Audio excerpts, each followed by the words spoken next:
This is 5 on your side at 5. Focused on you. Hold the line now, hold the line. Hold the line now, hold the line. Hold the line for Palestine. Dozens of demonstrators arrested last night at a pro-Palestinian protest at Washington University. Then hours later, overnight crowds formed at the St. Louis County Jail waiting for their release. Good evening, I'm Mike Bush. Among those arrested were students, community members, and even Green Party presidential candidate Dr. Jill Stein. We'll have more on Stein in just a moment, but first, 5 on your side's Mercedes McKay shows us the chaos that unfolded. WashU says it became clear the demonstrations had the potential to get out of control and dangerous. In response, 100 pro-Palestine demonstrators were arrested, including 23 WashU students and 4 university employees. Now, this brought up a lot of legal questions regarding First Amendment rights and the university's right to protect its students and private property. So we went to an expert for clarification. Given dispersal orders, if you do not leave, you will be arrested now. The scene on Washington University's campus Saturday. Pro-Palestine demonstrators establishing an encampment, criticizing the university's response amid the Israel-Hamas war, calling on the college to cut ties with Boeing, among other demands. I don't regret this at all. I would do it again, and I will continue to protest. Demonstrators made their way from WashU's campus to the St. Louis County Jail, where dozens of protesters were detained. Hundreds of people, including city leaders, waiting well into the night for their release. I just want to make sure that folks are safe. I just want to make sure that people are okay. Among the leaders present were Alderwoman Alicia Saunier and St. Louis Board of Aldermen President Megan Green. Green posting this on social media, saying how arrestees had to sign an agreement that they are banned from campus. It gives pause for all of us to worry, because regardless of how you feel about this issue, we should all have the right to use our voices in a peaceful manner. Lawyer Scott Rosenblum says mass arrests like this one are cause for concern since everyone's not acting in the same manner. To that extent, it could be problematical, but I certainly think they were within their rights to arrest disruptive students and people that were crossing the line. While Rosenblum says students' right to protest is always welcome, it's not without restrictions. Certainly private schools could have more restrictions than public schools because the Constitution doesn't necessarily apply to the private schools when they're talking about discipline and things of that nature. In a statement, the university said everyone arrested will be charged with trespassing and some may be charged with resisting arrest and assault for injuries to WashU police. But despite it all, these demonstrators won't be silenced. So I'll protest harder and harder. Palestine will be free within my lifetime. WashU says 3 police officers were injured, including a concussion, a broken finger, and a groin injury. We asked if anyone from the university could sit down with us for an interview. They said no one was available. Green Party presidential candidate Dr. Jill Stein was one of the people arrested at the protest. 5 on your side's Annie Krall joins us now from the WashU campus with the latest from Stein's campaign. Annie.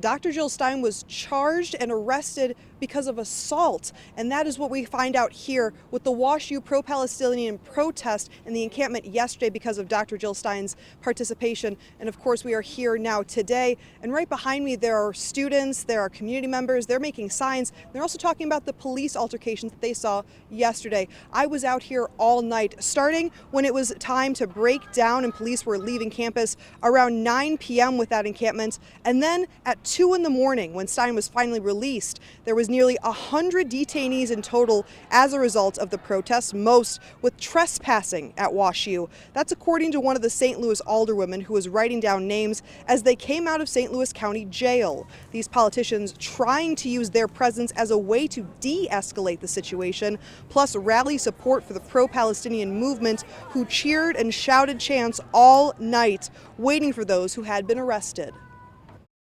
It was kind of scary, to tell you the truth, because I got separated from the rest of the crowd, you know, and it initially felt like there was a lot of safety in numbers, but then it turned out that I was being charged with assault after being assaulted by a bicycle and basically thrown onto my head backwards. I was charged with assaulting a police officer. Can you believe it?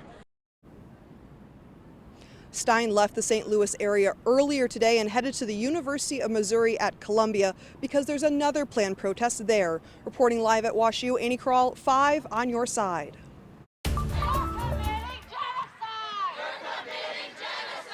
The scene at WashU mirrored many we've been seeing now across the U.S. Clashes on college campuses between police and protesters.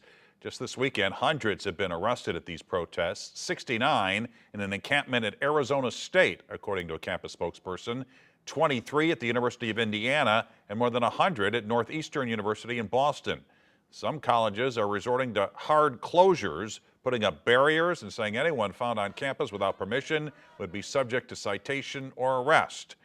And at the University of California campus in Los Angeles, dueling protests from both pro-Palestinian and pro-Israeli supporters, and fights have been breaking out. Members of a social justice group scheduled a demonstration to support students' rights to protest. At the same time, Stand With Us, a group dedicated to fighting anti-Semitism, along with other local Jewish organizations, scheduled an event around the same time to show support for Jewish students, reminding people that Hamas has more than 100 Israeli hostages. These protests have not gone unnoticed. In Gaza, students staged their own demonstrations to express gratitude for the ongoing Palestinian protests. There are messages spray-painted on the sides of tents, their shelter, after being displaced from the northern part of Gaza.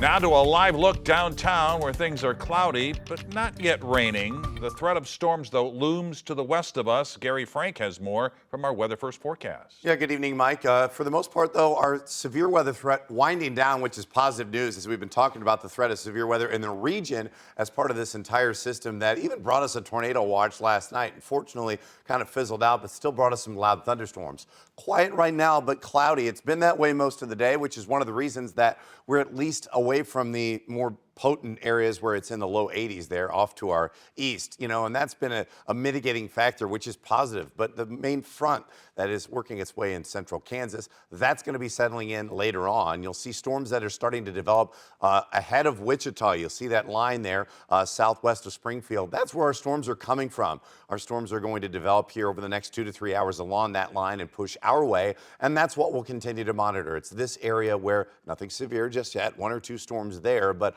I think overall tonight we're still going to see some pretty good storms. Our severe weather threat has diminished considerably, but the severe weather chance will be isolated. We may see 1 or 2, it's not out of the question, but some loud thunderstorms and heavy rain is still expected the rest of the evening. So I think our chances are going to start to go up, especially later and past midnight, and that's why we're under a weather alert. So pretty good thunderstorms, some more additional heavy rainfall locally, but we'll talk about that and also what it's like the rest of the week as we work our way back above average. All right, Gary, thanks.